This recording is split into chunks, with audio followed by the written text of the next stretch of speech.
So we've taken a look at ionic bonding, and again, the reason for the ionizations that eventually resulted in the ionic bonding was that atoms aren't happy if they don't have full valence shells. Well, there are other ways that atoms can deal with their non-full valence shells other than ionizing. And so that's going to bring us to a discussion of covalent bonding. This is on the top of page 12 of the lecture outline book. Notice that on page 12, we've got covalent bonding, but then subtypes. Let's just start with the general terminology first. Before I do that, I'm going to give you an analogy.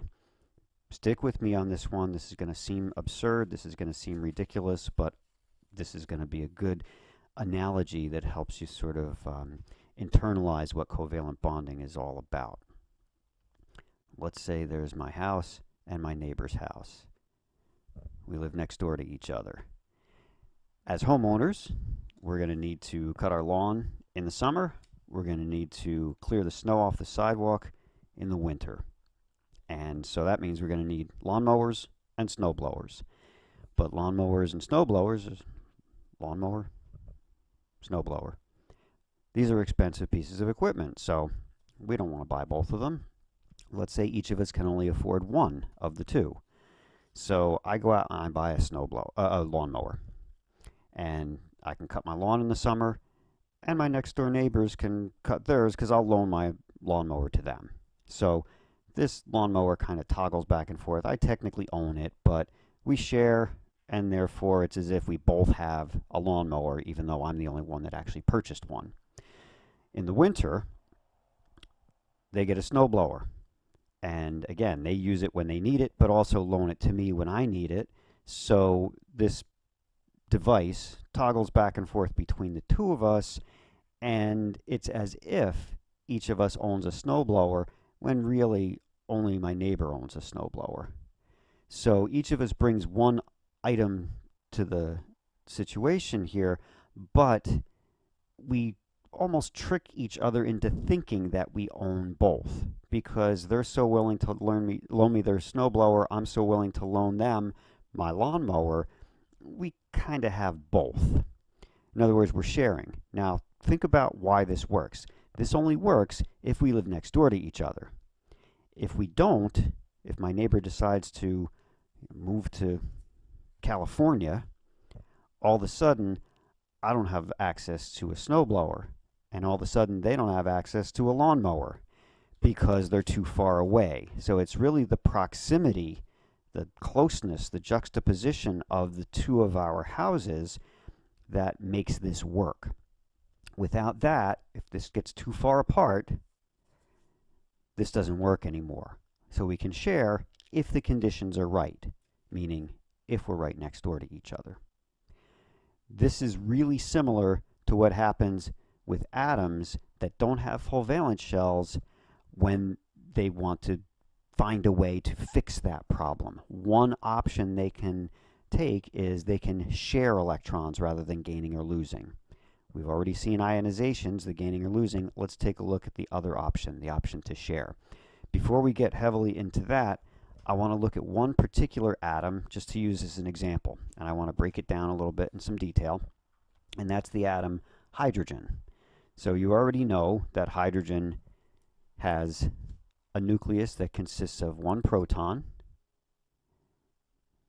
0 neutrons, and there's one electron in its one and only shell. So here's a hydrogen atom. One proton in the nucleus, one electron out there in that first shell, and that's it. That hydrogen doesn't have a full valence shell, so it's not happy. So you can say, well, how many could that shell hold? That first shell could hold 2, it's only got 1. So maybe the hydrogen atom says, all right, let me just get rid of that 1. I'll ionize. What if I got rid of my one and only electron? There's my electron. And now I'm just a hydrogen ion. H+. Here's my electron that got thrown away. That happens all the time.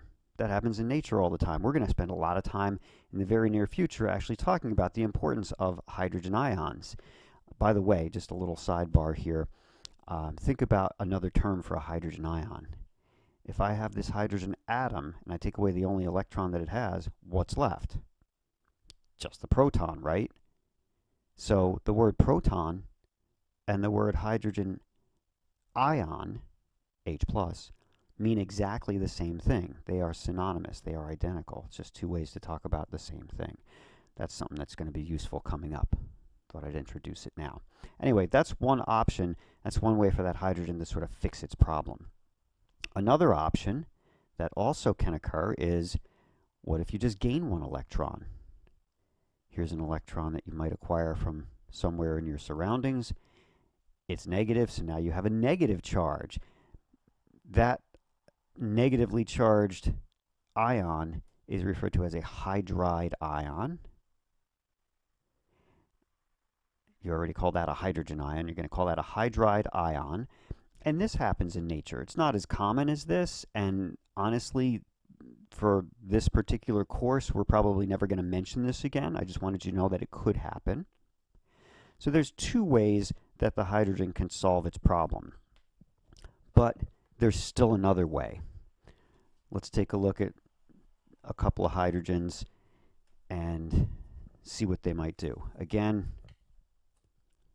hydrogen atom. I just put it on a piece of paper instead of on the marker board. So there's your hydrogen. It's got the same problem we defined before. Doesn't have a full valence shell. We can write it out like this if you want. Here's a hydrogen. Here's another hydrogen. Identical atom. Identical problem. Doesn't have a full valence shell. Remember what these atoms are about. That electron is in constant motion around that nucleus. It stays fairly close to that nucleus because it's negative. That nucleus is positive, and negatives and positives have an attraction for each other. So this will be in constant motion around this nucleus.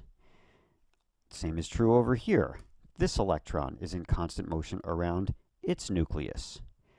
But what if these two atoms of hydrogen got really close to each other? What if they got so close that this electron here not only felt the attractive force of its own nucleus, but it also was close enough to the other nucleus, and it said, oh, I'm attracted to that as well. Look, there's another positive nucleus that's close by. I'd like to spend some time over here as well. That electron will not just continue to do this, it'll actually come over here and spend some time around the other nucleus as well. It'll spend time in both places, both here and here. The same is true of the blue electron. It won't just stay with its parent original nucleus, it will spend some time over here as well. It'll be doing this. Now, if you're one of these original nuclei, think about your perspective. If I'm this red nucleus here, my own electron stays around sometimes, and this other blue electron shows up and visits me sometimes. It's as if I have two valence electrons. That's a full valence shell. I'm happy. If I'm the blue hydrogen, I'm over here and I say, yeah, my own electron stays here sometimes, and then this red one comes over and visits sometimes. From my standpoint, I have two valence electrons. That means a full valence shell for me. I'm happy. In other words, it's as if these two original atoms have established an agreement or a contract where they say, okay, you can borrow my electron if I can borrow your electron sometimes. There's no more than the two original electrons in this picture, no more than there was before, but because they've struck this deal, this contract, each of them satisfies their original problem because they each have fooled each other into thinking they have another electron that just showed up. They're really just borrowing it. They're really sharing with each other. It's just like the lawnmower and the snowblower.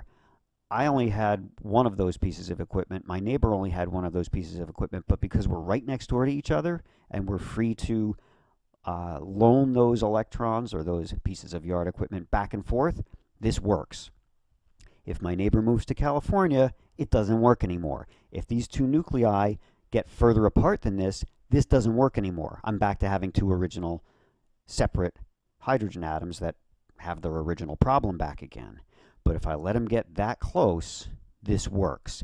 Now, that close is a measurable distance. Chemists talk about bond length, and they can tell you how far apart two hydrogens have to be for this to work. But let's say it's got to be much closer than what they were before. The electrons have to feel the pull of the other atom in order for this to work. So again, I like to think of this as it's almost like a contract or an agreement between the two atoms. And you can draw that out much more simply than what I've done here. You can simply write a hydrogen atom, a straight line, and another hydrogen atom. That straight line represents that pair of electrons. And what this represents really is a covalent bond. A covalent bond is simply the sharing of a pair of valence electrons between two atoms. I'm going to put page 12 up here, and you can take a closer look at that. Again, the sharing of a pair of valence electrons between two atoms is a covalent bond. That hydrogen example we just did is certainly a perfectly valid example of that. Let's take a look at it again. Sharing a pair of valence electrons. So the bond isn't a physical entity. The bond isn't an object. It's the idea that these two, in order to solve their problem, their non-full valence shell problem, have to stay really close to each other. And that idea and the forces that make them stay close, that we just described, is the bond. It's not a physical object. It's this interaction. So that's one example of a covalent bond. Now, if you look a little further down on page 12, you see there's subtypes of covalent bonds. There's nonpolar and polar. So in the next video, I'm going to show you another example of covalent bonding and then start to dissect the difference between those subtypes of covalent bonds. But before you watch that, please just review this one. Make sure covalent bonding makes sense. As always, there are links posted in the content section of week 2. You can take a look at that reading and come back for part 2 of covalent bonding in the next video.